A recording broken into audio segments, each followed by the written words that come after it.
What's up, y'all? This is Brave, and I'm back with another review of Summer House, Martha's Vineyard. Let's go ahead and talk about this episode. It's episode 3, and baby, let's get right into it. You already know we are starting off with the boys arguing because Phil is being absolutely disrespectful. Now, according to Amir, he feels like this was bullying, and honestly, I just feel like Phil is the type of person that's just very anybody can get it if I'm going at war with y'all, especially considering y'all are already a tight knit group. He's coming in, he's the outsider, so he's feeling like he has to defend himself, even though, sir, you don't have anything to stand on. At the end of the day, your homegirl didn't make sure that you had a room. My concern is, where is Jasmine and Silas? Because this is y'all trip. Y'all should have already known how many people were coming and where everybody will possibly be sleeping. So now everybody feels like, he needs to leave. This guy needs to leave. And honestly, do I feel like Phil should have to leave? No. But I do think that the person who's throwing this trip should step in and say, hey, you know what? I'm sorry that the room that you thought was going to be yours isn't yours, but we do have another room available for you. But that was never solidified in this episode. But what do we have? Jasmine, dumb, dingy self, going downstairs saying, I appreciate you, black man. I appreciate you, black man. I appreciate you, black man. Girl, and what was that going to do? You know what's so annoying about Jasmine is that this is the second time that I think I've noticed. There could have been other times that she's done it, where she will say something that has nothing to do with what's going on. Because y'all recall just at the club this same night, when Bria was feeling some type of way, she was like, black excellence, everyone. And it's like, again, here you go trying to put on airs. Could you stop it? Like, could you just be like, you know what, y'all? Phil is a friend of Bria's, and clearly there was some miscommunication. But, we've all been drinking. Let's settle this in the morning. That's what we could have done, but that's not what we did. Because, I'm sorry. I don't really care that Phil went home, but when we got to Mariah, baby, let's just get there. This conversation between Jordan and Phil, absolutely unnecessary. He told you what went down, or whatever. Then he said, oh, I'll bet you to see if you can chase Milo, or whatever. I got $100, I'll bet you for it. Whatever. Out of nowhere, she kind of cops an attitude to me to where she felt like he was kind of belittling her. And I was like, no, I think that Phil is tired of talking about this. He's upset about it. He's realized that Bria is the person who failed him, and now he wants to change the topic. I think that is what is happening right now. And then I thought it was very strange that Jordan started to switch up once he said, like, I said that you were cute or whatever. And she was like, oh, I'm supposed to do this and that because you said I was cute. And I'm like, here's the thing. Jordan, you're a pretty girl, but I feel like you being pretty is your biggest insecurity. Because I understand that you don't know if these guys actually like you or if they like you because you did Playboy. But at the end of the day, sweetheart, like if a guy says that you're cute or he thinks that you're attractive or whatever, just say thank you, keep the compliment, and keep it moving. Like this energy that you're giving, very weird to me. And I like you, Jordan. I really do. Maybe it's the liquor in everybody. I don't know. Because I really hated how this conversation went next. Because they were like, oh, we're going to have a meeting, ladies or whatever. And Phil was sitting there. He said, yeah, gentlemen. And she's like, are you? And then she like changes up her tone completely, puts like a twist in her lips, and then starts trying to talk like a gangster. I said, Jordan, what are you doing? Is this cosplay? What are we doing? Are you trying to get a role and get rich or die trying? What's happening right now? Like, why are you calling him out of his name? Like, I know that he cursed when he was talking to you, but what's annoying me about reality TV shows right now is they get absolutely upset when a man uses a curse word in a sentence. And that does not mean that he's cursing at you. That just means that he's cursing while he's telling you something. That's two different things. And I feel like that has happened on another reality show as well as this one. He told you, oh yeah, I curse when I talk. He didn't disrespect you. However, you decided to disrespect him and call him out his name. So what do you want his rebuttal to be back to you? I'm just curious, Jordan. Because this could have went very badly.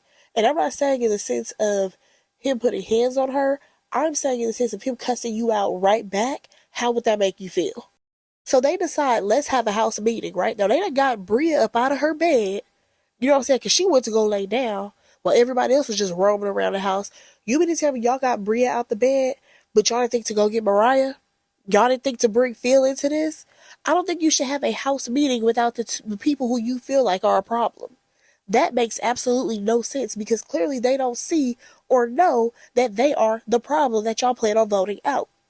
Like I said, I feel like all of this could have been handled and nobody had to leave if we really want to be honest. Like, the fact that you had Mariah come up in the kitchen and say, Phil, did you find a room yet or whatever? And he was like, no. Why couldn't he just room with her and we could have been done? I feel like we could have moved forward the next day. Apologies could have been said and we could have got on. But that's not what we did. We sat up here and we took a vote. And everybody wants Phil to be gone. So Bria said, let's play tit for tat, baby, because your homegirl Mariah, she put her hands on me, so she gotta go. If y'all want me to stay, then she gotta go. And I'm just like, no, I think that you and Mariah can have a conversation tomorrow morning and then we can resolve.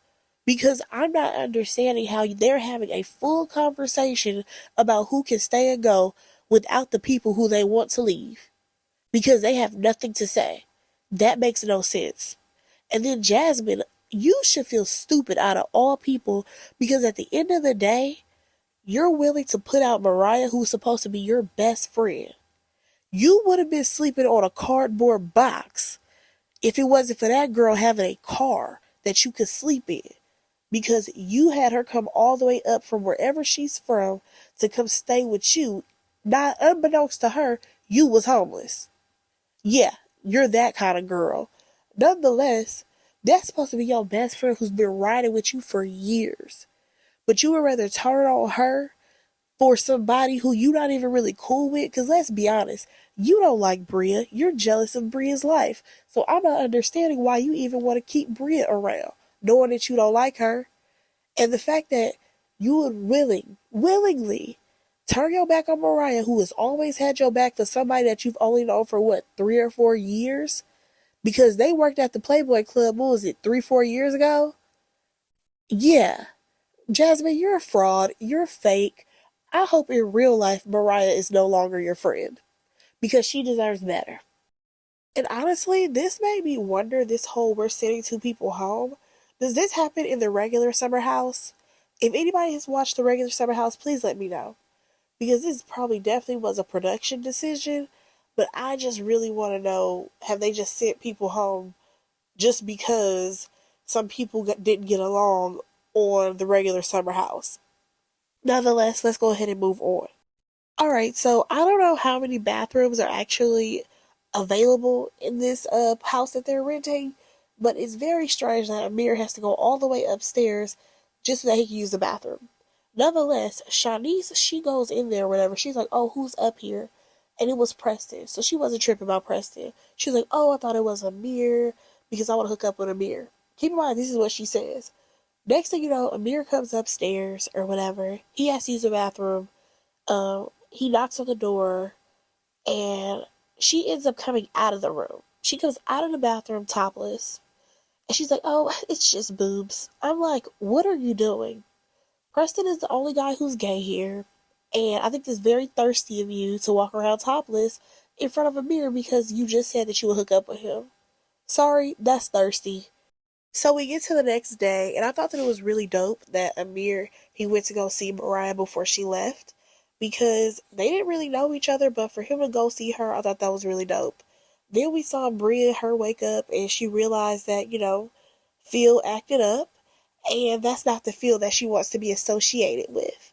So at one point, you have Shanice calling Phil, saying, you just have to say sorry to everybody.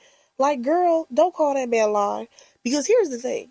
Phil is really upset because you just stopped a bag. Y'all just stopped a check, okay? He not fooling with y'all. So, Shanice, why are you calling this man? Forget about saying, oh, you're sorry to everybody and it can be forgiven. No, he should have been able to say, I'm sorry yesterday, but y'all didn't even give him a chance to do that because y'all voted him out, remember? So, yeah, it's forget y'all. Y'all stopped my bag. Y'all stopped my check. for me lasted a couple of more episodes. Yeah, I'm not fooling with y'all. So next thing you know, Jasmine goes to see Mariah before she leaves. And honestly, I feel like Mariah just wanted her to get up out of her room, which I completely understand. Like, girl, you're sending me home. Why are you playing in my face? You're about to still have a vacation, and you're still going to have a check coming in from this show. Goodbye. Now, hopefully, what I'm hoping for is that they can get a season 2, and they're able to bring Mariah back because I feel like she deserves that. Like, I'm telling y'all, I saw that there was a divide from the beginning of this, and I feel like Mariah did not deserve any of that. But let's go ahead and move on. So now we see that Amir is practically the handyman around the house. He's over there hanging curtains, doing this, that, and other. But we also learn that he's the reason why the girls went at it. Because I told y'all on my last review, I'm like, it seemed like somebody else had to have come up in there and start messing with the laundry because Bria already had her stuff in there, and then you have Mariah. She's like, why would you mix the towels and stuff together? I'm like, Bria didn't mix that together. Somebody else had to have done it. Oh, who was it? It was Amir. And everybody's like, well, why didn't you say anything? He's like, oh, it was too far gone.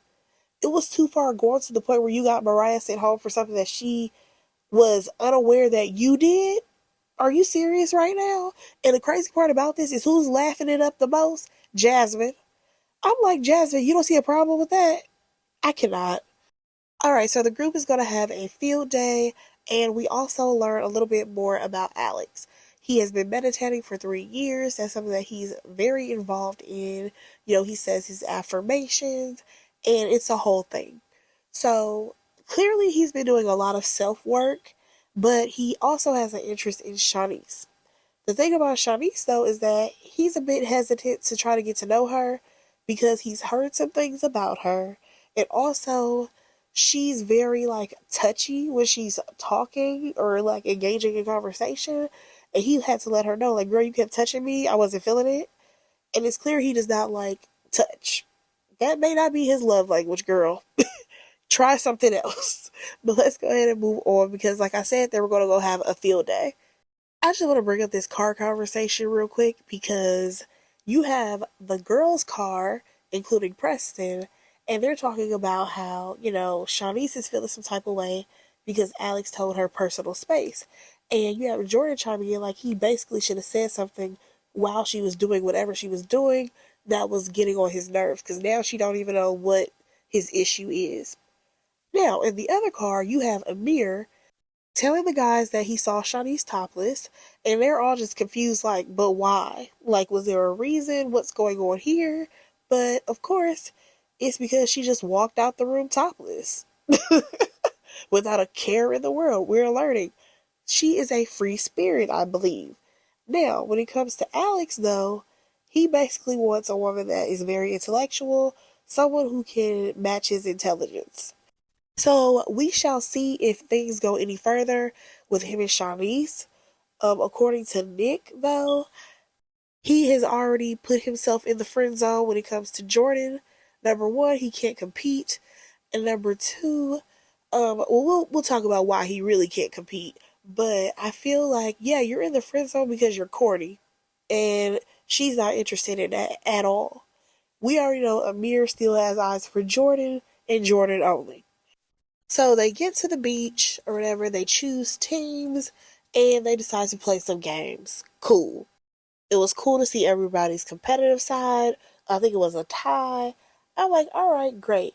We see Amir pulling Jordan to the side because, that's what he loves to do. And then we also see Shanice attempt to have a conversation with Alex because we already know this took a lot of guts for her because baby girl, she was like scared to talk to him. But when she finally got the courage and went over there to talk to him, she was just like talking and talking. And one thing I can point out is the fact that Shanice clearly has a very bubbly personality, but I'm just like, this is not meshing with Alex's energy. You know what actually could have worked? I think that Alex should have tried to be interested in Mariah because I feel like they kind of have the same vibe, but then also I would have been interested in Mariah and Phil flirting together. But that's not what we got because we decided to send people home. Nonetheless, we learned that Phil got an article sent to him by somebody about Shawnice. So we learned that she actually dated someone who was an actor on the show Insecure. And according to the article, baby girl was a stalker. So he's definitely trying to keep his space away from her so that way she don't get attached to him and start stalking him. Now, one thing that I found funny was the fact that her homegirls was like, she didn't do that. She's not a stalker. All this stuff. But here she come in her confessional saying, yeah, I did some of it. Some of it. I'm just like, yeah, girl, you probably did a solid 85% of it. But you gonna pretend like you didn't do it. All right, girl. Let's go ahead and move on. So they decided to all go back home and cook dinner. Well, not everybody, but you had Amir in the kitchen. I want to say Jordan, Preston, and Bria, I believe, were all in the kitchen cooking or whatever. I was cracking up when Amir was talking about how, so what do you put on your mac and cheese? Breadcrumbs? Crackers? Sir, neither. None of the above. Could you not? And then I thought it was also funny when Bria and Preston were like looking at Amir and Jordan talk because, of course, everyone's trying to have this love connection happen between those two. But let's talk about how they all wanted to go out. Oh, wait, before that, the food looked good. I will give them that. The food looked good. Shout out to them.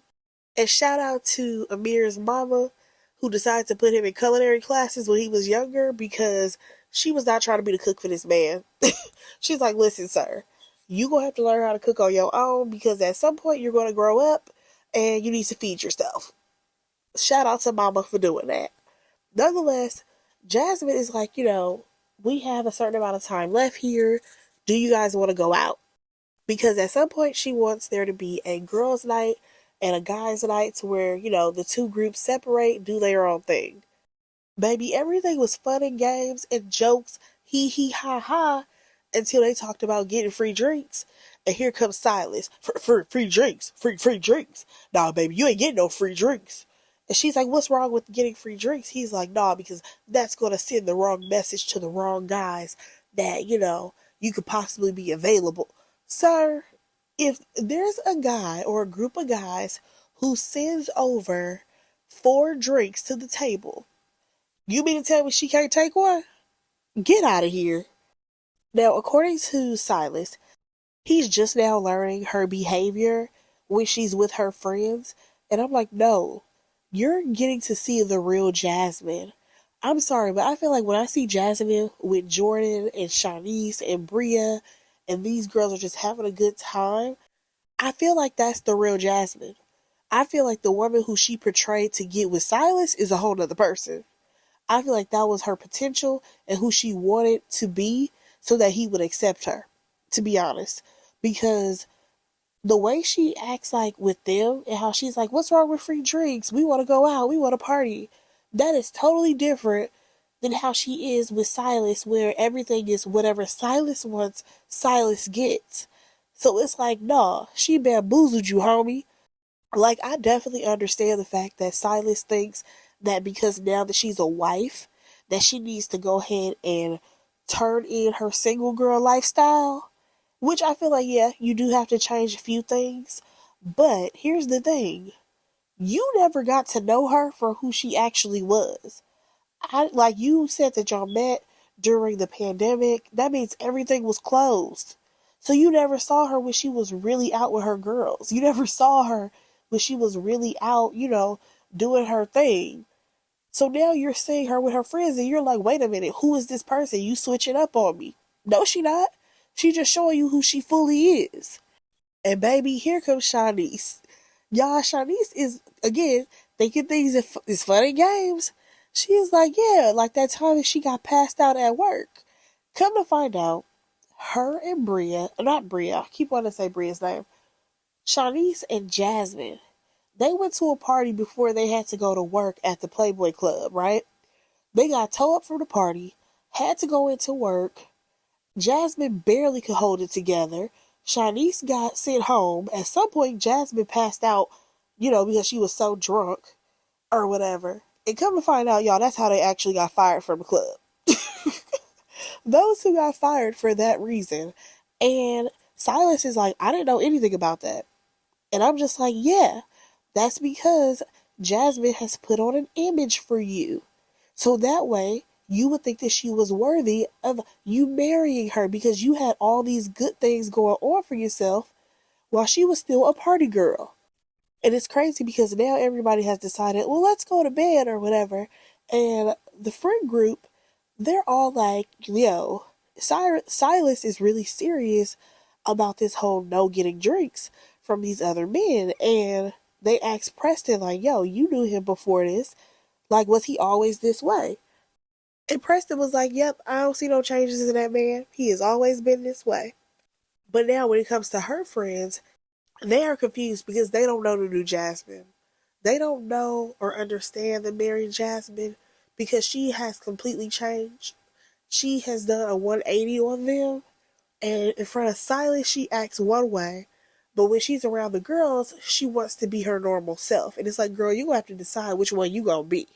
So at this point, y'all, we learned that Nick has a girlfriend.